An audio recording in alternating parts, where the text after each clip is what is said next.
सीमा पर तनाव था। दुश्मन बहुत बार सीज फायर का उल्लंघन कर चुका था। हमारे बहुत से जवान जख्मी हो गए थे और आम नागरिक भी। यही लग रहा था कि अब कभी भी लड़ाई छिड़ सकती है। इसीलिए सीमाओं के आसपास के गांव खाली करा देने के आदेश दे दिए गए। लेकिन कुछ परिवार गांव से बाहर नहीं गए। आप लोग यहां रहकर अपनी ज़िंदगी को खतरे में क्यों डाल रहे हो? लड़ाई कभी भी छिड़ सकती है। आप लोग यहां से जाइए। मेजर यश ने रुके हुए गांव वालों को समझाने की कोशिश की। नहीं साहब, हम यहाँ से नहीं जाएंगे।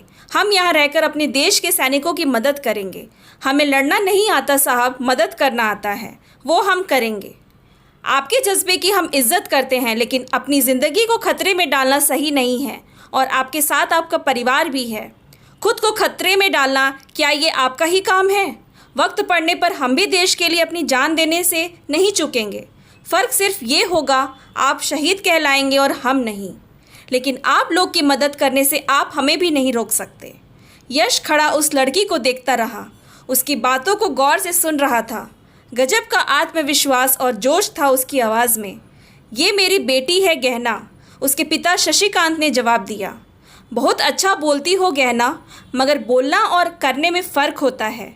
जब लड़ाई छिड़ती है और दोनों तरफ से गोलीबारी शुरू होती है, तब सारा जोश ठंडा पड़ जाता है। साहब, आजमा कर देख लेना, दो को तो मार कर ही मरूंगी। गजब का आत्मविश्वास था उसका। विश्वास उसके चेहरे पर झलकता था। चलो यश, जो यहाँ रहना चाहते हैं, हमें उन्हें ज़बरदस्ती नहीं हटा सकते, कहकर यश का साथी यश के साथ आगे बढ़ गया।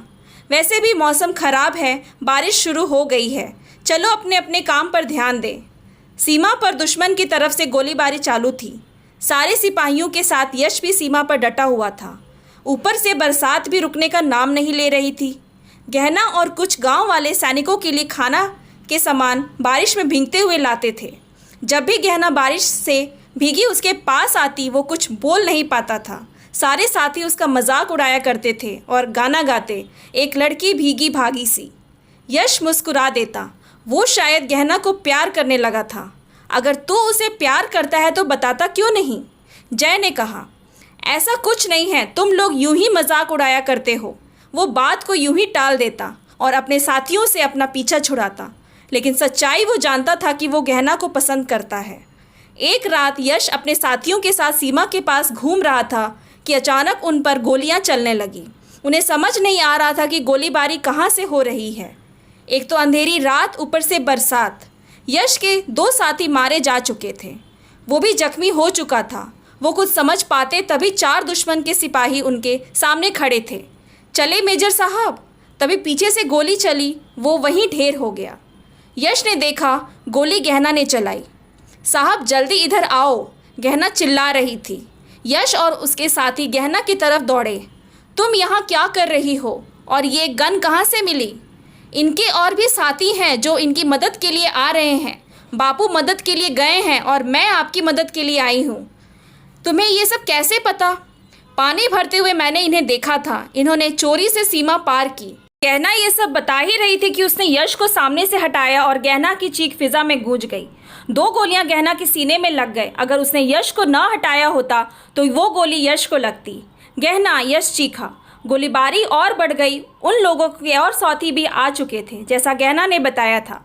यश अकेला रह गया था, लेकिन वो अपनी जगह पर डटा हुआ था। वो पूरी तरह से जख्मी था। धीरे धीरे उस पर बेहोशी छाने लगी थी। तभी यश के साथी वहां आ गए। यश, यश, गहना। यश को अपने दोस्त जय की आवाज़ सुनाई दी और यश ने अपने होश खो दिए। यश ने जब आंखें खोली, खुद को हॉस्पिटल में पाया। उसके पास जय था। यश कैसा है? अब सब ठीक है। तुम्हारी और गहना की बहादुरी से अब सब ठीक है। गहना कैसी है? यश ने पूछा। यश के इस सवाल पर वो चुप हो गया। यश, तुम आराम करो, सब ठीक है। 2 दिन बाद तुम्हें होश आया है, तुम आराम करो। मेरे सवाल का जवाब क्यों नहीं दे रहे? गहना ठीक तो है, बताओ। यश, वो शहीद हो गई। तुम्हारी जान बचाने में उसकी जान चली गई। उसकी दी हुई सूचना की वजह से ही तुम हमारे पास समय पर पहुंच सके। वो जख्मी होने के बावजूद तुम्हारे साथ डटी रही। एक बहादुर सिपाही की तरह उसने जंग लड़ी, मगर मौत से हार गई। गहना सच में बहुत बहादुर थी। यश चुपचाप सब सुन रहा था। गहना की आवाज़ उसके कानों में गूंज रही थी कि साहब, मौका मिला ना, दो को मार कर मरूंगी। यश की आंखों में वो बारिश में भीगी गहना घूम रही थी जो उन सबको खाना खिलाने आया करती थी, और वो गहना जो उसकी जान बचाने के लिए दुश्मनों से भिड़ गई। वो गहना जिसे वो दिल ही दिल में प्यार करने लगा था, और आज वो उसे हमेशा के लिए छोड़कर चली गई, अपना कर्जदार बनाकर, यश को अपने हिस्से की ज़िंदगी देकर। वो देश के लिए अपनी जान देना चाहती थी, शहीद होना चाहती थी। बारिश की बूंदों को अपना साथी बनाकर वो चली गई, शहीद हो गई। Thanks for watching. Please like and subscribe my channel.